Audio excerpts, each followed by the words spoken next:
Приветствую вас, дамы и господа, с вами все еще Flapjack'a, и мы с вами продолжаем проходить Metal Gear Solid V The Phantom Pain. И сегодня мы с вами продолжим слушать кассетки, в общем, это ведь интересно все-таки будет. И в прошлой серии мы послушали вот про вот это вот... Нет, это было позапрошлой.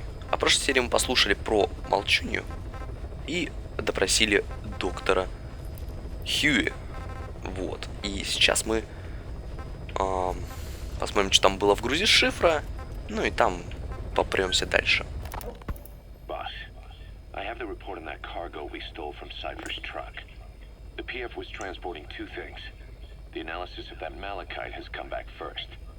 Naturally, the main compound is copper. There's also a small amount of cobalt. Nothing unusual so far. Southern Zaire is a well-known copper belt. However, in addition to these, we also detected a trace amount of uranium. The content percentage, though, is too low for nuclear development. It most likely came from Shinkalobwe mine. That's where the uranium in that area comes from. The mine's closed, as all the high-purity uranium ore dried up a long time ago, but you could probably still find it there in small quantities. That said, there are plenty of other uranium mines that are in operation, like in Niger, Namibia, South Africa. Why go to an abandoned mine to scrape up whatever's left and ship it out in mass quantities without refining it? They were transporting that yellow cake too, which would suggest they have the technology to refine uranium. Anyway, that about sums it up. Unfortunately, the analysis of that yellow cake is taking a little longer. I'll let you know when it's done. Boss, sorry to keep you waiting. We finally finished analyzing that yellow cake Cypher was moving. There was nothing unusual about the composition of the yellow cake itself. Most of it was oxidized uranium, with the rest being impurities, various metals as well as traces of organic matter. What's interesting is the composition of these impurities. When we checked them against the impurities found in the copper ore, it was clear the yellow cake didn't come from Shinkalobwe, meaning they went to the trouble of mining two sources of uranium, then transported them together in different states. Another thing, we detected a very thin layer of highly enriched uranium in the middle of the yellow cake. Now that is very interesting. It may not be a lot, but it points to the existence of uranium enriching technology. After all, yellow cake can't naturally produce highly enriched uranium. If they could mass produce this, they'd be just one step away from a gun barrel type nuclear bomb. But uranium enrichment requires advanced technology and a large-scale facility. If that kind of place existed in Zaire, the Soviet Union wouldn't sit idly by. And there's another question. Where were they transporting the yellow cake and malachite uranium? The first place that comes to mind is South Africa. The government was supposed to have abandoned nuclear weapons development after caving to international pressure. But rumors persist that it's continued in secret. Plus, ZRS were escorting the truck, and they're based out of South Africa. And then South Africa does have an abandoned test site. If Cypher's involved with nuclear development in South Africa. But how would that fit with their weapon to surpass Metal Gear? We need more information. Shinkalobwe. There's a name I haven't heard in a while. The U.S. bought a lot of uranium from Shinkalobwe mine during World War II for the Manhattan Project. They even sent a squad from the Army Corps of Engineers to reopen the mine after it was flooded. That's how good its uranium must have been. With that, the world's first nuclear test was a success. Shinkalobwe uranium might have been used in the Hiroshima and Nagasaki bombs too. Just hearing its name is like seeing all the phantoms of the war rise up to haunt us. But all the uranium's dried up, and the mine's been closed for years. So someone reopened it. Right. Zero-risk security seized control of the area and were forcing locals to work in it.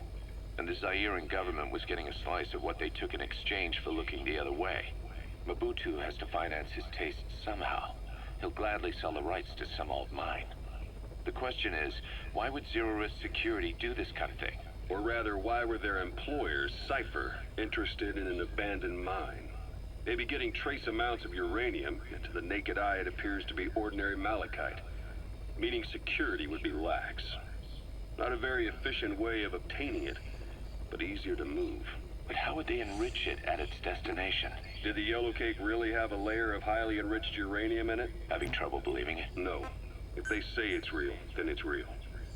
In which case, they might have some enrichment method that we don't know about. And this was to test it out? It's possible. And that would mean it's almost complete.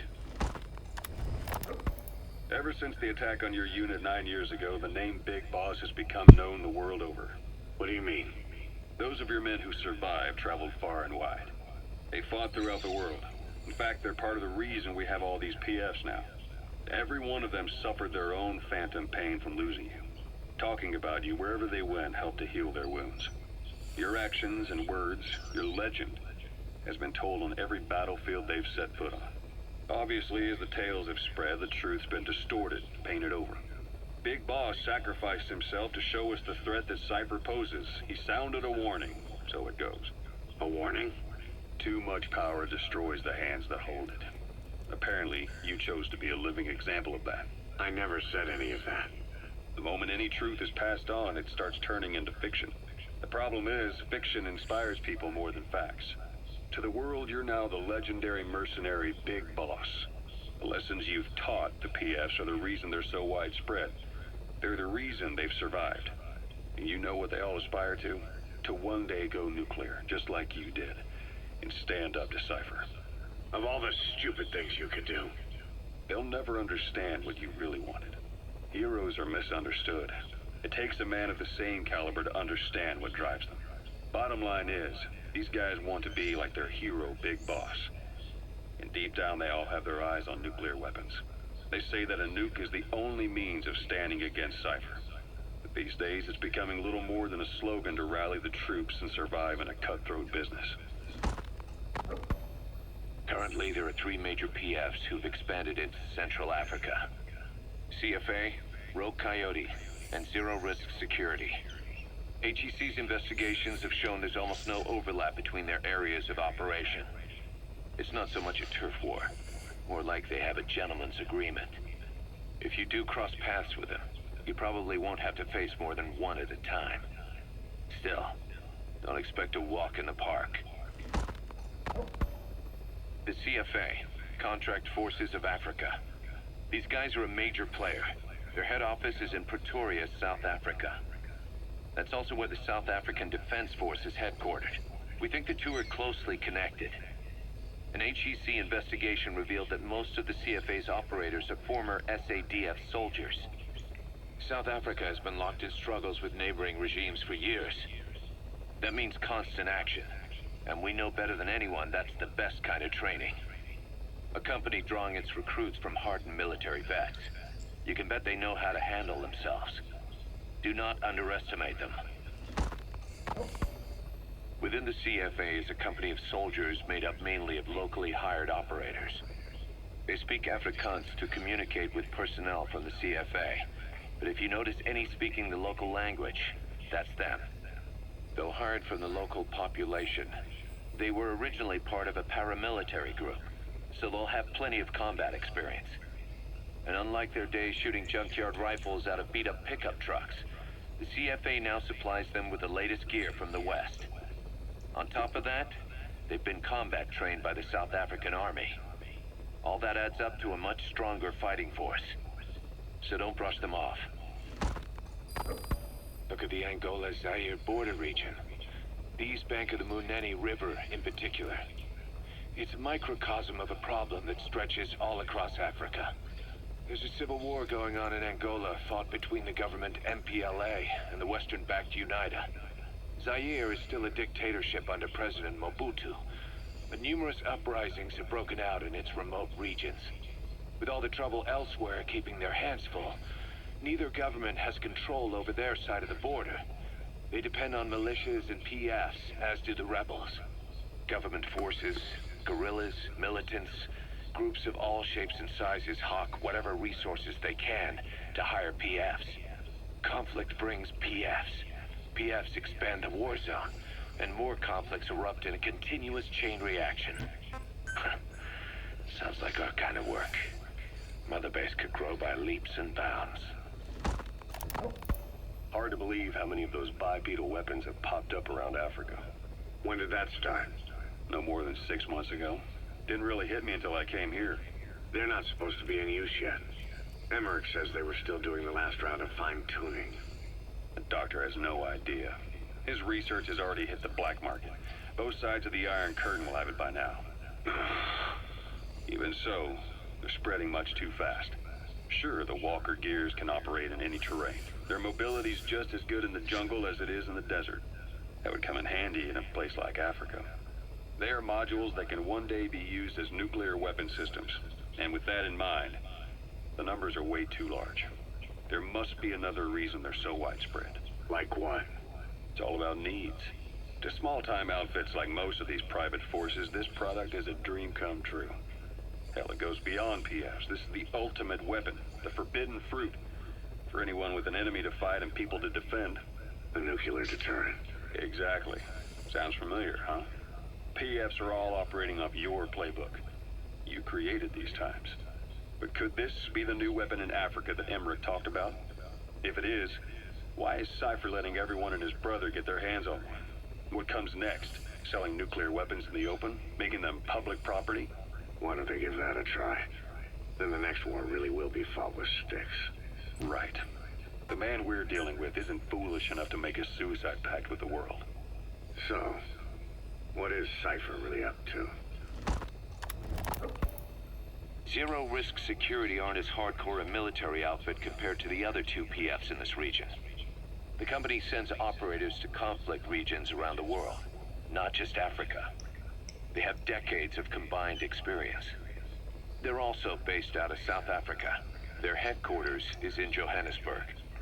A lot of their work involves corporate security for South African companies, but a good number of their operators are retired South African military. So don't mistake them for a bunch of security guards. Rogue Coyote operates mainly out of Africa these days.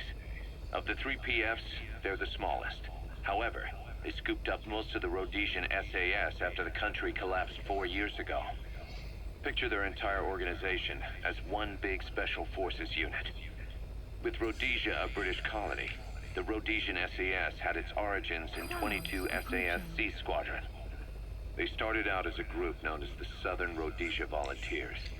But in '51 they were incorporated into 22 SAS as members of the British Commonwealth and deployed to fight guerrillas in the Malayan emergency. Even now, 22 SAS keeps the Sea Squadron designation empty in recognition of their service. In a way, you could say the SAS almost makes up the core of Rogue Coyote. Later on, they were bolstered by other talent, including former Cella Scouts and 32 Battalion. These guys are direct descendants of the best special forces in the world. They won't go down without a fight. Don't get careless. Kungenga Mine. A civil war's been going on in that region for the last 20 years. It's being fought by what are now two ethnic groups, the Buta and the Mbele. Originally, you could barely tell them apart. But the reason for the current armed conflict goes back to World War I. After the war, their land was colonized by a European power, and it decided to give local control to the Buta. That split the two groups into rulers and subjects, laying the foundations for an inevitable civil war. The friction between them remained even after they won independence from Europe. The Buta are holding on to power to this day, and the Mbele rebels continue to fight back. The conflict is funded by locally mined gold, rare metals, diamonds. They've used the money from those to arm themselves, buy oil, and even hire PFs. The Buta administration owns the mining rights to Kungenga Mine. But most of the laborers are Mbele, who they've taken prisoner. The product they've gouged out of their land is bought up by cheap Western corporations. And the civil war is fueled by the profits. That's how it goes. One country's people is split apart by another country. Then the two groups tear up their own land for money in order to fight each other. Now this civil war started by a foreign power is the norm, and it's sucking up all the country's resources. PFs are just the same. They follow the money, taking war with them wherever they go. That goes for us too. It's an endless river of bloody retaliation, and we're standing downstream. Should we make a stand and staunch the flow? Or wade in amongst the corpses and make a bigger splash than the rest? We'll follow your lead, boss. Boss, about those invalids you saw in that devil's house. Poor bastards. All strapped down to the beds, with those lumps on their chest. The medical staff tell me they were probably a type of cyst. Cysts can get that big. In some cases, yes. But supposing they're a kind of atheroma forming on the surface of the skin, the size is just too big, and the appearance is all wrong. In the end, the medical team were at a loss. Those lumps were like nothing they'd ever seen. The fluid you said you got on your prosthesis when you touched one was burned off in the fighting, and the factory burned down too. None of the tests we did once you were back at the base revealed a pathogen that could have caused them. Meaning we don't have a single sample to work with. Everything went up in flames. What worries the medical team most is whether it's contagious. Whether there's a chance we could end up like that. And? Mother Base's sanitation control has always been strict. After all, war is great at transporting diseases. For the time being, at least. There's no sign of contagion or any symptoms that could be related. One more thing. About the surgery that had been performed on the people in the Devil's House. Yeah? You said that their throats were cut open, with an acoustic tube pushed inside? Right. The tubes were hooked up to tape recorders, playing some kind of audio. Well, we picked up some of that audio through your radio transmissions and recorded it here. The intel team has been working on analyzing the communications log. What have they found? There's nothing tying the contents together. We've got a report on 3 deaths in a car accident on the autoroute near Marseille. Protests outside the Libyan embassy in London. A press conference with the former Prime Minister of Sweden. A 4-month-old weather forecast for Balikpapan. And then commercials for appliances, cough syrup, and TV dinners. Assuming they're not all staged, they come off as recordings of your average public broadcasts. Public broadcasts? Just radio and TV signals? Yes, and from all over the world. We're looking into whether they're genuine or not, just to be sure. What else? A speech that sounds like it was recorded out on the street, and people chatting about how this year's tomato crop did. And there's nothing they have in common? We're partway through the cryptanalysis. That includes checking all audio ranges and running it backward and at different speeds. Then there's vocabulary breakdown for political suggestions, ideological comment points. But I don't think it's gonna get us anywhere. Where were the recordings made? There's nothing linking them from that angle either. Just like you reported, we've detected virtually every major language there is. French, German, Italian, Spanish, including South American accents. Then there's Russian, Hindi, Arabic, Portuguese, Mandarin, Cantonese, Japanese. They're nothing if not thorough. Well, I don't know if we've got them all covered. Ignoring the ones that have gone extinct, supposedly over 5,000 languages exist today. Besides, English isn't one of the ones we picked up. Really? English? I know. Only 5% of the world's population is a native English speaker. But when you factor in those who've acquired it as a second language, nearly 1/3 of the people speak it. The world's dominant lingua franca. You gotta figure they had it somewhere among all the languages in that place. No English. Bear in mind, we didn't hear everything that was played in that room.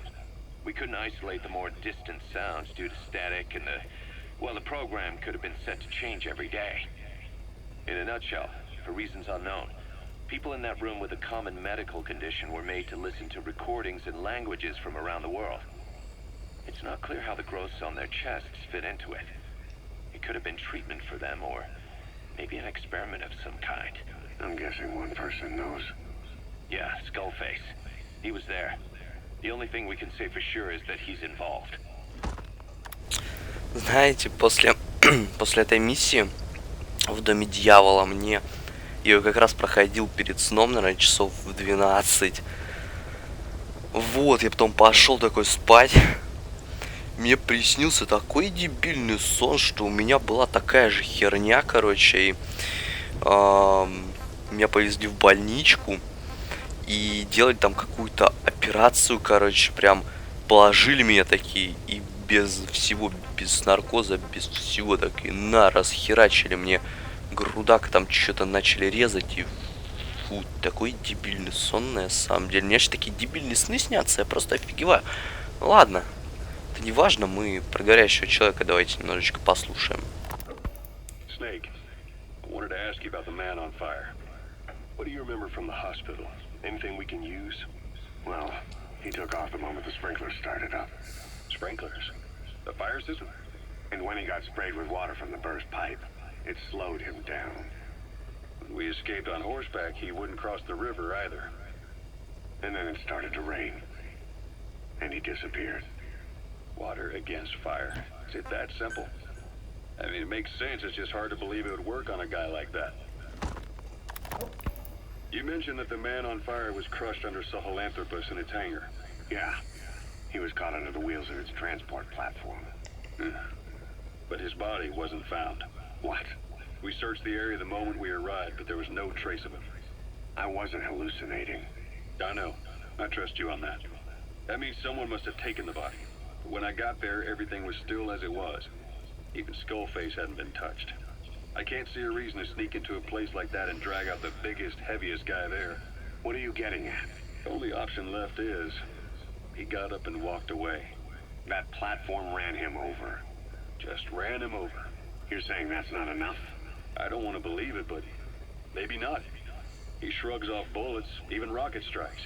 There's no reason to think that would finish him. It seems ridiculous, but I'll start gathering eyewitness accounts just in case.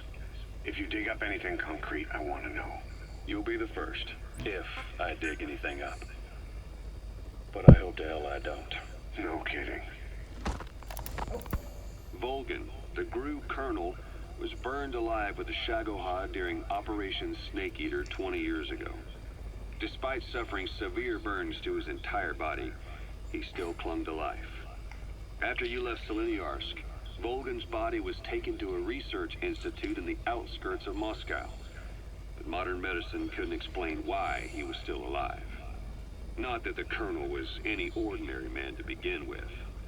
That constant electric current he had running through his body that he could unleash at will. To be honest, I was always uncomfortable around him. Thought I might get electrocuted just by standing nearby. The institute studying him was tasked with investigating and developing human paranormal abilities. The comatose Volgan was used to further the Soviet Union's research into such abilities. But not long ago, the facility burned to the ground. And Volgan's body was never found among the rubble, even though the fire started in the room where they were keeping him. This occurred at around the same time you woke up. If Skullface was right, and a thirst for revenge can turn a man into a demon and keep the dead alive, then this man on fire who's been coming after us ever since you woke up, well, that just might be what's left of our old friend Volgan. It's not over yet. Back in '64, in Seleniarsk, you brought his plans for a utopia down in flames. That grudge is what's keeping him alive. The day the research facility holding Volgan burned down, a Soviet jumbo passenger jet happened to crash nearby, far away to the north of that hospital in Cyprus. On board the plane was a young boy who was being studied at the same facility. The plane fell to Earth from over 8,000 feet, but the boy's body was the only one not recovered. At almost exactly the same time as the crash, Volgan awoke in that facility.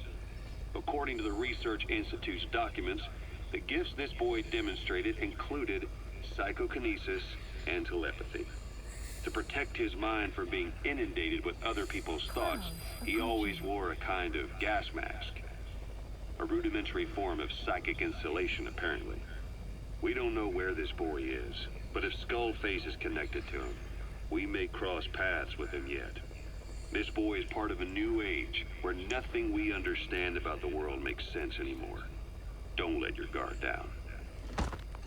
Блин, я все время думал, что это летающая девочка, а не мальчик. Ну, серьезно. Ладно, давайте еще про белую мамбу послушаем, пожалуй, все.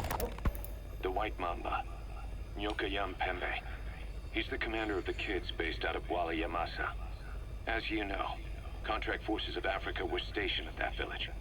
Anti-government forces hired CRS to bring kids there from around Africa for training.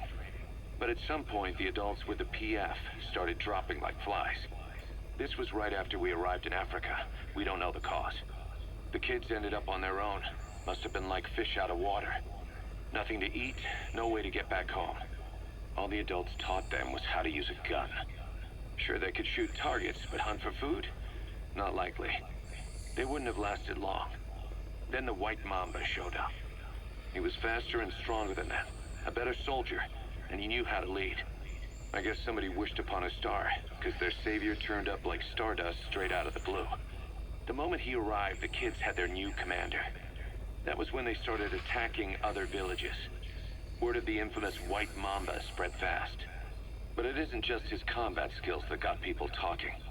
As you can tell from the name, he's the only light-skinned kid in the unit. Not to mention the blonde hair and the blue eyes. Not common in those parts. We have no idea where he came from or what he's experienced. The kid's a huge blank. But I'm sure you'll know him when you see him. One other thing. He's still a kid, so don't kill him. Be careful not to hit him with anything lethal. Not even a flesh wound. Our mission objective isn't just suppressing a bunch of militants. This is a DDR operation of the kids in that unit. DDR stands for disarmament, demobilization, and reintegration. Disarmament is obvious. We take their weapons off their hands. The demobilization part means dismantling their military organization to ensure they can't arm themselves again.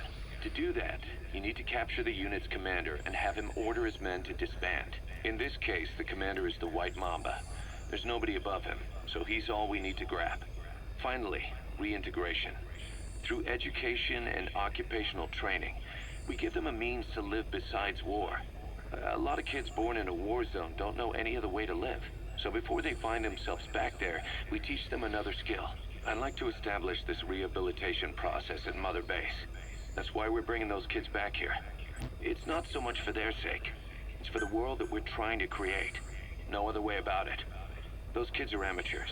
Bad for business to have them running around where we're trying to work. Bring them all back if possible. Or as many as you can. We placed the White Mamba and the rest of his unit in the staff living quarters. How's that going? It's a disaster, but what else can we do? We've taken away his weapons and banned him from using his nom de guerre. Apparently his real name is Eli. He must feel like we stripped him of his whole identity. We'll let things simmer down. I put a guard on him for now. Still the question is, who is he? Where did he come from? And how has he survived? He's still not talking. No, he won't say a word about himself. But you know, it looks like he speaks English. One of the deck crew called out to him in English, and he said something back. He just lost it all of a sudden, started mouthing off at the guy, in perfect English. He wasn't stringing together words he picked up somewhere. So English is his mother tongue. He could be from the east, or the south, or maybe even further north or south. English is well established in countries all across the continent. It's rooted in Africa like a weed. Or maybe parasite is the better word. So just speaking English doesn't help us figure out where he comes from. Could even be from off-continent. Right. In any case, we'll keep an eye on him. If we learn anything else, I'll be sure to let you know. Ладно, в общем, на этом мы с вами закончим пока что. Дальше еще что-нибудь послушаем в следующей серии. Сейчас надеюсь, что вам понравилось. Если это так, то поставьте лайк, прокомментируйте. И на канал можете подписаться. А с вами был Flapjack. Всем пока и счастливо.